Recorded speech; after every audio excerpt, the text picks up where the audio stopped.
So Nvidia introduced all of us with the 50 series cards, and they claimed the RTX 5070, a supposed $550 card, will outperform the previous best GPU and kidney annihilator, which is so misleading. Now, I don't deal with GPUs and hardware. I literally rock Intel Iris integrated graphics, but being a computer enthusiast, I like keeping track with those things. And we all have that sweet dream of saying goodbyes to both our kidneys, which is probably bad for you, to get like a beast of a PC someday for sure. So anyways, coming back to the RTX 4070, the card is supposed to run games at up to twice the amount of frames than the RTX 4090, but the catch is it's with DLSS. I don't have much knowledge about this stuff, but from what I have gotten from the videos online, the DLSS 4 technology is essentially just frame generation. It has always been frame generation. It's like taking a frame and shifting and blurring some of those pixels and just slapping it together with the original frame. The name now even comes with a new term, AI, just like everything else. In short, frame generation is like the game will essentially update internally at the same lower frame rate, but you will visually see more frames on the screen. Now the problem with these things is it's not gonna be the raw performance, and I just don't understand content creators in this situation. Even the people who I thought were quite knowledgeable about these stuffs and topics are glazing Nvidia like they owe them money or something. They are riding them like the hog rider rides the hog in Clash of Clans. So they are especially saying DLSS might be the future. Some people are even going to the point of saying that they just cannot make the chips better anymore. Man,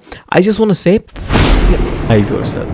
There literally exist chips that are better than the consumer GPUs for larger scales, and yeah, they are for another purposes. And as I said, I'm not knowledgeable about these types of hardware, but here's my point. I am not saying that the RTX 50 series is gonna be bad. Like, they are absolutely gonna be better than 40 series, but I just don't understand why the frame generation feature is being glazed so hard. They can make a handful of games run faster, good job, but GPUs are not only for playing games. GPUs are primarily used for rendering stuffs. Along with game rendering, GPUs are especially important when you are video editing, video rendering, 3D rendering, and even during the development phases of the game. You need the raw GPU power. You need those original frames to develop these stuff. Frame generation and DLSS is not gonna do shit there, because you need physical, not really, but physical frames in those cases. And I'm not saying 50 series are gonna be bad in those departments. They are gonna be slightly or even significantly better in those tasks. I am just saying that games are not the only reason for a GPU. DLSS is very interesting technology, but these content creators need to stop glazing this so hard. Okay, I get it, DLSS is cool for games and all, but that's not the only thing that GPU does. Fuck